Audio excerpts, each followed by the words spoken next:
Tongit. Akala ko naman kung anong ginagawa. Akala ko nagpapadami kayo ng populasyon eh. Tongits lang pala ang pinagpupuyatan. Okay, explain po natin, Mang Rolando, sa ating mga kapatid na nanonood, ano? Kapag puyat po tayo ng puyat, ay mabilis na humihina ang ating mga ugat sa brain. At kasama po doon sa brain ang ugat natin sa mata. So, importante po na matulog ng 8 oras. Kung ayaw natin na humina ang mga ugat natin sa ating brain. Kasama po yung ugat natin sa mata. Nanalo ka ba sa tongits? Palagi naman nananalo, kaya lang. Oh, pinambili mo ng gamot. Kulang pa. Kulang pa. Kaya, ang gagawin mo, magtotongits ka sa umaga na. Parang kinusulti kita. Hanggang gabi, hanggang kinabukasan. Hindi po, binibiro ko lang. Wag na. Tinanggal ko na lahat ng bisyo ko. Tinigil na. Oo, Okay, wala na. matutulog na kayo ng 8 oras ngayon. Opo, wala. Okay. At alam mo, di nung panahon po na duling kayo, apektado ang araw-araw mong pamumuhay, di ba? O ano naging pagbabago po? Nung Ay, nung di- doble na ang tingin mo? Ay, magmula nung kasi tinatakpan ko yung mata ko, nahihiya ko lumabas. Wala na, hindi na, parang Sabi, one-eye jack ka na. one eye jack na lang. Na-depress ako. Na-depress kayo? Mga 4 na buwan. Nangayayat ako ng gusto. Nakaupo lang sa kama, doktora. Pagising niya, gaganyan siya sa kama, tataas niya yung paa niya. Tapos, Nag-exercise? Hindi ho, nakaupo. Eh, nakatalong ko. Oo, sabi ko. tapos, ang problema ko noon, matutulog ako, madaling araw na. Hindi ako makatulog. Dahil isip kayo ng isip. Opo. Yung pagka-depress ko, yun lang. Anong iniisip nyo? Bakit kayo naduling o bakit natalo kayo sa tongits? Yung, kung bakit, Binibiro kita. Kung bakit nagkaganon ang buhay nagkaganon mo? noon ang mata ko. Ang mata mo. Sabi ko, Lord, bakit, nasabi ko pa na, Tinanong mo pang- bakit, Tinanong pa si Lord, di ba? Oo, bakit sa mata pa tumama? Eh kasi Sabi yan ko. ang sumisilip pag nagtotongits ka. Yun ang sumisilip. Anong tawag doon? Pinipintahan, di ba? Pinipintahan. Ayan. Ganyan pa siya. Ay, palagay ko, ang pagpinta mo, Naduling. pakanan. Kaya gumanon yung isa mong mata eh. Pakanan ang pagpinta mo eh. Ano? Tama ba ako? Tinatago pa niya eh. Ay, ganun daw. Oo daw. Oo, doktora. Totoo Okay. yan. So, hindi po. Nagkakatuwaan tayo ngayon. Pero, alam niyo po, ang ganitong kondisyon, hindi mo pwedeng pagtawanan pag ikaw ang nakaranas nito. Di ba? Opo. Pero, ngayon nyo lang natumbok na dahil pala sa pagtotongits nyo, dahil napupuyat, inuumaga Opo. kayo sa Tapos maliligo, pagtotongits. maghilamos. Pagdating nyo sa bahay, matapos magtongits, maghihilamos muna or maliligo bago matulog. Mag-aalis ng malas, Opo. maliligo. Ay lalong dumapo ang malas, sa mata tumubo. Ayan, isa pa rin pong aral na natutunan natin ngayon kay Mang Rolando na pagpagod ang mata. Sabi ko nga, kahit nanood lang ng TV, nagsulat, nagbasa ng libro ng matagal, lalo na matagal puminta sa baraha, napapagod po ang mata at hindi pwedeng babasain. 24 hours kasi po yun. Uy, grabe naman. 24 hours naman pala magtongits. No? Buti hindi ka pinalitan ni Mrs. Pag uwi mo, may iba na siyang kasama. Ang tagal mo wala. Lagi Ha? kami nag-aaway, doktora. Nag-aaway kayo? Oo. Kasi nagtataksi siya, may taxi kami na isa lang. Nagda-drive siya? Hindi na siya nagda-drive, doon na nagda-drive sa Kungitan. Talaga naman. Bad na bad. Bad O na nagbagong buhay na po Wala ba yung kayo? aming pensyon. kinalimutan ko na po ngayon. 3 years after pa, di anong kakainin namin? Hanggang ngayon. O, nagbago na si Mister. Huwag ka na magalit sa kanya. Nagbago na siya. Hindi na. At huwag mo nang palitan.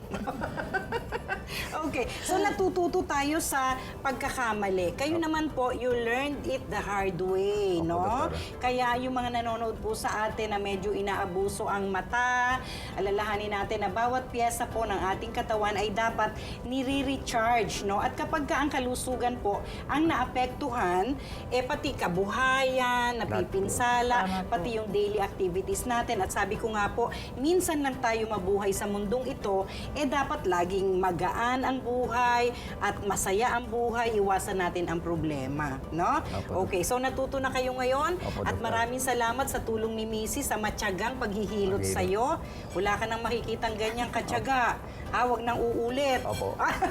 Pinagalitan si Mrs. Nagpasalamat pa nga sa akin, doktora. Sabi, Opo. salamat dahil nandyan ka. In spite yung mga pinagagawa niya dati. Nag-apologize sa'yo. Oo. Paano ka, ulitin mo nga, paano ka nag-apologize kay Mrs.? Ha? Lumuhod pa. Lumuhod ka pa? Oh, very good naman. Siyempre, nagkakapatawaran Naiyak nga ako, ka- doktor, pag naisip ko yung mga nakaraan naming mga problema. Oo. Ngayon sabi ko sa Panginoon, salamat Panginoon, tapos na yung mga, siyempre. At natuto na natin. siya kasi na-recognize niya yung pagkakamali. Pag hindi po natin kasi na-recognize na yun ay mali, uulit-ulitin pa natin, no? Nalulung ako noon. Nalulung siya talaga, doktora. Sa sugal. Halos Nalulung sa mawala sugal. na kaming kabuhayan. Ganun ba? Opo. Kung ako ang asawa mo, matagal na kitang pinalitan na.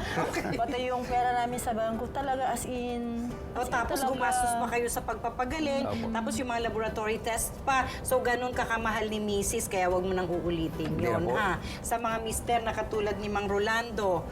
Lahat ng bisyo Lahat ng kinalimutan ko bisyo na. yung... Wala na? Opo. Okay. Ang bisyo mo na lang ngayon ay maghanap buhay at mahalin si Mrs. Opo. No, ng buong katapatan, nakaganong ka pa, buong paglilingkod at buong katapatan. Okay, maraming salamat sa inyong dalawa, ha. Iwan ko muna kayo saglit at may mga regalo tayo para sa ating panauhin sa Opo, studio. Doktora. Thank you very much po. Thank you rin po, Dito lang po Doktora. kami. Opo, dyan lang po muna kayo. Para sa pagpapanatili ng malusog na mga mata, ipinapayo ni Dr. E ang pagtulog ng tamang oras na makakatulong para maipahinga ang mga mata at ang isipan. Binibigyan din ni Dr. E ang kaugnayan ng brain o utak at ng mga mata para sa wastong pangangalaga sa paningin sa tulong ng 7 hanggang 8 oras na pagtulog sa gabi. At kung nararamdaman na ang pagsisimula ng paghina ng paningin, ay makakatulong ang catnap o ang maikling oras ng tulog sa hapon o kung anumang oras ito kinakailangan. Tinutukoy rin ni Dr. E ang ilang mga halamang gamot na maaring makatulong sa iba't ibang problema sa mata. Kabilang dito ang bunga ng puno ng neem na maaring ilaga at ang pinalamig na katas nito ay maaring ipatak sa mata.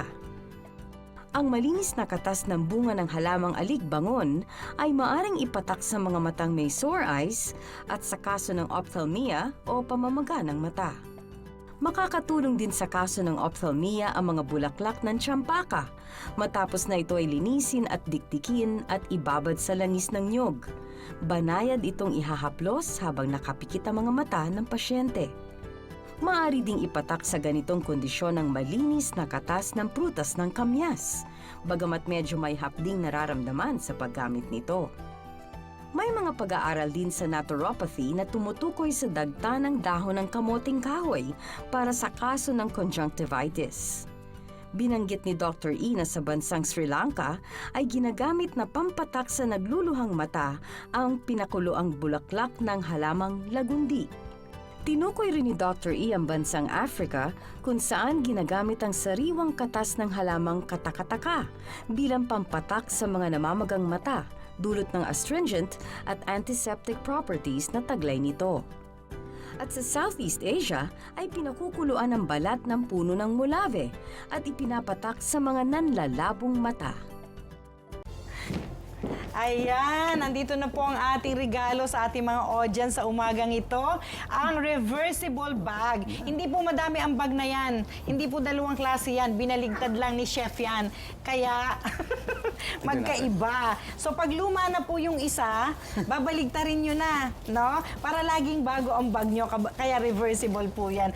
Okay. Ay, naku, wala si Little Ali. Wala. So, ikaw na lang, Chef, Ako ang na mag-isang mamimigay.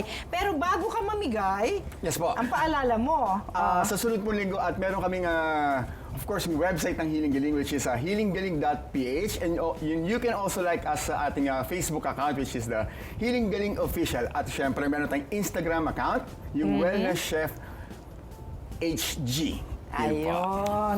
Okay. Thank you very much. Until Thank next you. week, Next Chef. week po ulit. Thank you Sige, very Doc. much. Di ba? Okay. Abangan niyo po si Chef dyan sa inyong upuan at ipapamigay ang ating regalong mga bag. Ngayon naman sa ating healing thought for the week, mga kapatid. Para malusog at maganda ang iyong mga mata, ay kumain po ng mayaman sa bitamina A at B. Paningin mo ay lilinaw, kita mo ay lalaki. Kung malusog na mata ay mapapanatili. Iwasan pong kuskusin o basain ang pagod na mata, ipahinga ng mabuti. Sa sapat na pagtulog, lagi pong tandaan ang mga mata ay ingatan upang kagandahan ng mundo ay lubos nating masilayan. Pero kung hindi mo susundin, baka ikaw man kapatid ay maduling na rin. At yan po ang ating healing thought for the week. Until next Sunday morning, mga kapatid, lagi po nating tandaan, may hatid na kalusugan ang luntiang kalikasan. Happy healing morning!